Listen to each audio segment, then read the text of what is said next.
ಪ್ರಸ್ತುತ ನ್ಯೂಸ್ನ ವಿಶೇಷ ಕಾರ್ಯಕ್ರಮಕ್ಕೆ ಸ್ವಾಗತ. ನಾನು ಬಶೀರ್ ಅಡ್ಯನಡ್ಕ.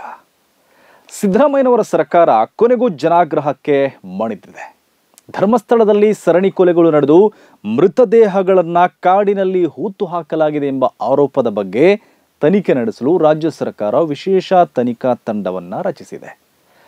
ದಕ್ಷ IPS ಅಧಿಕಾರಿ ಪ್ರಣವ್ ಮೊಹಂತಿ ನೇತೃತ್ವದಲ್ಲಿ SIT ರಚನೆಯಾಗಿದೆ. 4 ಹಿರಿಯ IPS ಅಧಿಕಾರಿಗಳು ಆ ತಂಡದಲ್ಲಿದ್ದಾರೆ. ಎಲ್ಲರೂ ದಕ್ಷತೆಗೆ ಹೆಸರಾದ ಅಧಿಕಾರಿಗಳು. ಆ ವಿಶೇಷ ತಂಡ ಇನ್ನೇನು ಕೆಲವು ಗಂಟೆಗಳಲ್ಲಿ ತಮ್ಮ ತನಿಖೆಯನ್ನ ಆರಂಭ ಮಾಡಲಿದೆ. ಹೀಗಾಗಿ ಎಲ್ಲರ ಚಿತ್ತ ಈಗ ಧರ್ಮಸ್ಥಳದ ಮೇಲೆ ನೆಟ್ಟಿದೆ. ಮುಂದೇನಾಗುತ್ತೆ ಎಂಬ ಕುತೂಹಲ ಇದ್ದೇ ಇದೆ. ಧರ್ಮಸ್ಥಳದ ಕಾಡಿನಲ್ಲಿ ಅಸ್ಥಿಪಂಜರಗಳು ಪತ್ತೆಯಾಗತ್ತಾ?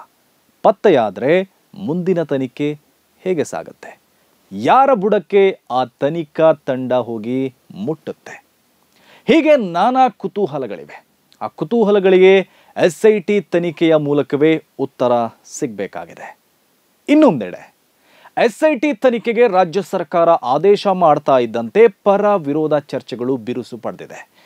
SIT ತನಿಖೆಗೆ ಆದೇಶವಾದಾಗಿನಿಂದ ಒಂದು ವರ್ಗ ಸಂಭ್ರಮದಲ್ಲಿದೆ, ಇನ್ನೊಂದು ವರ್ಗ ವಿರೋಧವು ಮಾಡ್ತಾ ಇದೆ. ಕೆಲವರ ದೂರು ಏನಂದ್ರೆ ಇದೆಲ್ಲವೂ ಹಿಂದೂ ಧರ್ಮದ ಮೇಲಾಗ್ತಾ ಇರುವ ದಾಳಿ ಅಂತ. ದೂರುದಾರರು ಬೇಡಿಕೆ ಇಟ್ಟಿರುವ ಅಧಿಕಾರಿಯನ್ನೇ ತನಿಖಾ ದಳದ ಮುಖ್ಯಸ್ಥನನ್ನಾಗಿ ಮಾಡಲಾಗಿದೆ ಎಂಬ ಕೊಂಕು ಮಾತುಗಳು ಕೂಡ ಕೇಳಿ ಬರ್ತಾ ಇದೆ. ಆ ಬಗ್ಗೆ ಮಾತನಾಡೋದೇ ವೇಸ್ಟ್. ಒಂದು ಗಂಭೀರ ಆರೋಪ ಕೇಳಿ ಬಂದಿರುವಾಗ ಅದನ್ನು ಉನ್ನತ ತನಿಖೆಗೆ ವಹಿಸುವುದು ಹಿಂದೂ ಧರ್ಮದ ಮೇಲಿನ ದಾಳಿ ಹೇಗಾಗುತ್ತೋ ಗೊತ್ತಿಲ್ಲ.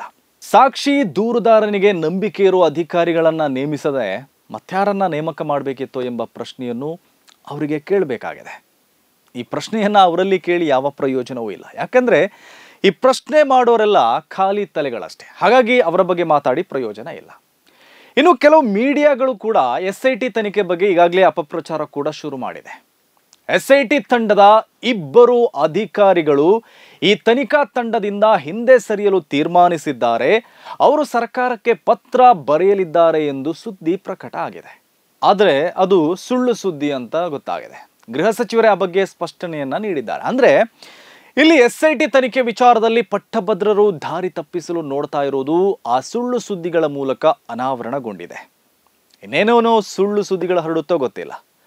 ಹಾಗಾಗಿ ಇಂಥ ಫೇಕ್ ನ್ಯೂಸ್ಗಳಿಗೆ ಮೊದಲು ಕಡಿವಾಣ ಹಾಕೋ ಕೆಲಸವನ್ನ ಸರ್ಕಾರ ಮಾಡಬೇಕಾಗಿದೆ.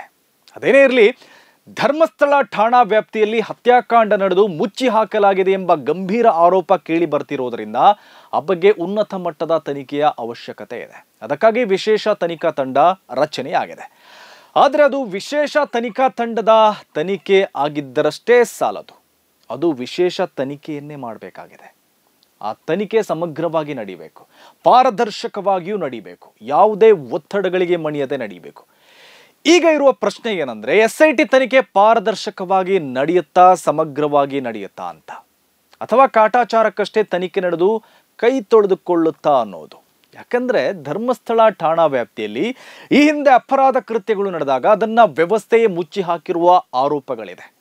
ಅದು ಪದ್ಮಲತಾ ಪ್ರಕರಣದಿಂದ ಹಿಡಿದು ಸೌಜನ್ಯ ಪ್ರಕರಣದವರೆಗೆ ಹಲವು ಉದಾಹರಣೆಗಳಿದೆ. ಆ ಪ್ರಕರಣದಲ್ಲಿ ತನಿಖೆ ಹಳ್ಳ ಹಿಡಿದಿರುವುದು ಸತ್ಯ. ಹಾಗಾಗಿ ಈ ಪ್ರಕರಣದಲ್ಲೂ SIT ತನಿಖೆ ಮೇಲೂ ಅನುಮಾನಗಳು ವ್ಯಕ್ತವಾಗ್ತಾ ಇದೆ. ವಿಶೇಷ ತನಿಖಾ ತಂಡ ಏನು ಸ್ವತಂತ್ರವಾಗಿಲ್ಲ, ಸ್ವಾಯತ್ತವೂ ಕೂಡ ಆಗಿಲ್ಲ. ಅದು ವರದಿ ಮಾಡಬೇಕಾಗಿರೋದು ಈ ರಾಜ್ಯದ ಪೊಲೀಸ್ ಮುಖ್ಯಸ್ಥರಿಗೆ. ಅಂದ್ರೆ ಈ ವಿಶೇಷ ತನಿಖಾ ತಂಡ ಕೂಡ ಸರ್ಕಾರದ ನಿಯಂತ್ರಣದಲ್ಲೇ ಇರುತ್ತೆ. ಧರ್ಮಸ್ಥಳ ಠಾಣಾ ವ್ಯಾಪ್ತಿಯಲ್ಲಿ ಈ ಹಿಂದೆ ನಡೆದಿರುವ ಅಪರಾಧ ಪ್ರಕರಣಗಳಿಗೆ ಸಂಬಂಧಿಸಿ ಸರ್ಕಾರಗಳ ಮೇಲೆ ಜನರಿಗೆ ಸಂಶಯಗಳು ಇರೋದರಿಂದ, ಜನರಿಗೆ ಸರ್ಕಾರದ ಮೇಲೆ ನಂಬಿಕೆ ಇಲ್ಲದೆ ಇರೋದರಿಂದ ಈ SIT ತನಿಖೆಯಲ್ಲೂ ನ್ಯಾಯ ಸಿಗಬಹುದು ಎಂಬ ನಿರೀಕ್ಷೆ ಇಡೋದು ತಪ್ಪಾಗುತ್ತೆ ಅನ್ನೋದು ಒಂದಷ್ಟು ಜನರ ವಾದ.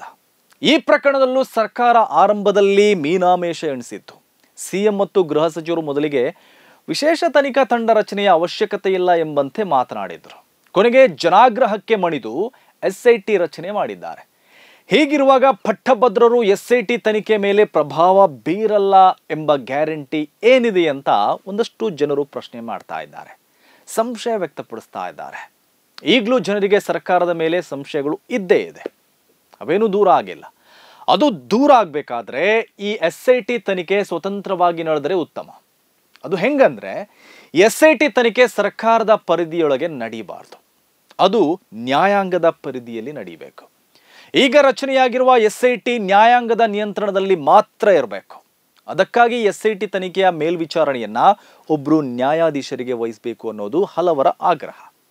ಸುಪ್ರೀಂ ಕೋರ್ಟ್ ಅಥವಾ ಹೈಕೋರ್ಟ್ನ ಒಬ್ಬರು ಹಾಲಿ ನ್ಯಾಯಾಧೀಶರ ಮೇಲ್ವಿಚಾರಣೆಯಲ್ಲಿ SIT ತನಿಖೆ ನಡೆದರೆ ಪಾರದರ್ಶಕವಾಗಿ ಸಮಗ್ರವಾದ ತನಿಖೆ ನಡೀಬಹುದು. ಇಲ್ಲ ಅಂದ್ರೆ SIT ತನಿಖೆ ಕೂಡ ದಿಕ್ಕು ತಪ್ಪಬಹುದು ಅಂತ ಹಲವರು ಶಂಕೆ ವ್ಯಕ್ತಪಡಿಸ್ತಾ ಇದ್ದಾರೆ.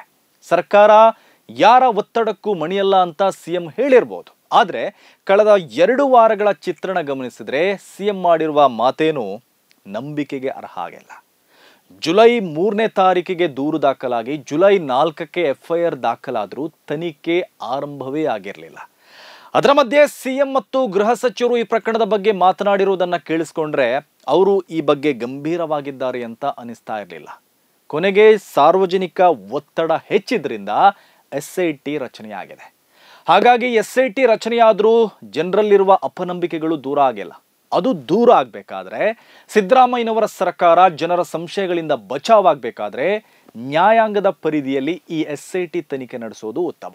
ಸರ್ಕಾರ SIT ತನಿಖೆಯನ್ನ ನ್ಯಾಯಾಧೀಶರೊಬ್ಬರ ಮೇಲ್ವಿಚಾರಣೆಗೆ ಕೊಟ್ಟರೆ ಸರ್ಕಾರ ಕಳೆದುಕೊಳ್ಳುವಂಥದ್ದೇನಿಲ್ಲ. ಆದರೆ ಕೊಡದಿದ್ರೆ ಜನರಲ್ಲಿರುವ ಗೊಂದಲಗಳು ಸಂಶಯಗಳು ನಿವಾರಣೆ ಆಗಲ್ಲ, ಪ್ರಶ್ನೆಗಳು ಕೂಡ ಕೊನೆಯಾಗಲ್ಲ. ಆಗ ಸರ್ಕಾರ ಕಳೆದುಕೊಳ್ಳುವುದು ತುಂಬ ಇರುತ್ತೆ. ಈ ಸರಳ ಸತ್ಯ ಮುಖ್ಯಮಂತ್ರಿಗಳಿಗೆ ಅರ್ಥವಾದರೆ ಅಷ್ಟೇ ಸಾಕು. ಇದು ಇವತ್ತಿನ ಪ್ರಸ್ತುತ ನ್ಯೂಸ್ ವಿಶೇಷ. ಸುದ್ದಿಗಳ ವಸ್ತುನಿಷ್ಠ ವಿಶ್ಲೇಷಣೆಗಾಗಿ ನೋಡ್ತಾ ಇರಿ ಪ್ರಸ್ತುತ ನ್ಯೂಸ್.